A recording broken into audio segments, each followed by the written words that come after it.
Dans Solo Leveling, alors que Jinho est inconscient, Hwang lui assène un coup de poing dans la poitrine, le faisant cracher du sang.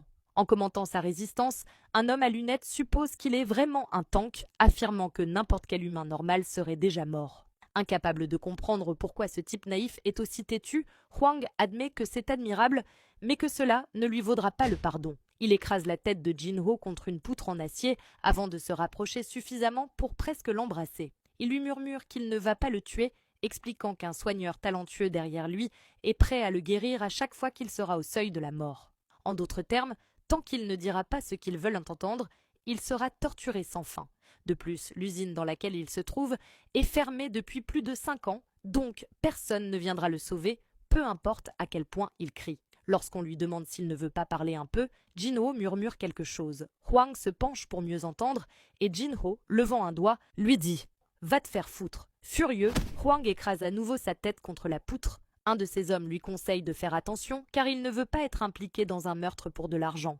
Hwang répond qu'il sera prudent, puis demande s'ils doivent commencer. L'un des autres hommes hésite, affirmant qu'ils en ont déjà assez appris, mais Hwang affiche un sourire diabolique et rétorque qu'ils viennent à peine de commencer. Soudain, il remarque une silhouette imposante à l'entrée, un orc. Enlevant sa veste, il se demande s'il y a eu une brèche de donjon. Les chasseurs sont intrigués en voyant que le soldat de l'ombre tremble, comme s'il était terrifié par Hwang Dong-soo. Hwang tente de frapper le soldat de l'ombre, mais soudain, Jin utilise échange d'ombre. Pendant ce temps, en Corée, la mère de Jin-woo se demande si Jin va bien. Dans l'ombre, Beru s'adresse à elle en l'appelant « ô mère de notre roi » et affirme que si leur seigneur ne pouvait pas surmonter une situation, alors personne dans le monde ne le pourrait. Soudain, Beru ressent quelque chose. Ce sentiment, je l'ai déjà ressenti une fois, moi aussi. Le roi est enragé, dit-il. Ailleurs, la guilde des chevaliers se prépare pour un raid. Yuntai, haletant, se tourne vers son chef et lui dit que l'ombre sous ses pieds vient de trembler. Yong-soo ne le prend pas au sérieux et lui rappelle de ne pas boire avant un raid. Mais Yuntai insiste.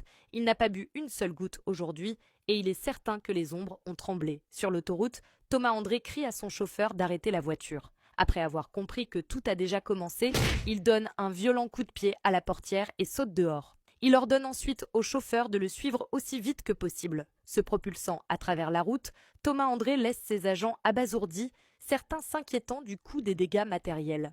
De retour à l'usine, un coup de poing frappe Hwang dans l'estomac. Ces hommes sont choqués tandis que Jinho sourit en voyant Hwang Dong-soo cracher du sang avant d'être projeté en arrière. Face à eux, le monarque des ombres se tient debout, prêt à les défoncer. Abonne-toi pour la suite.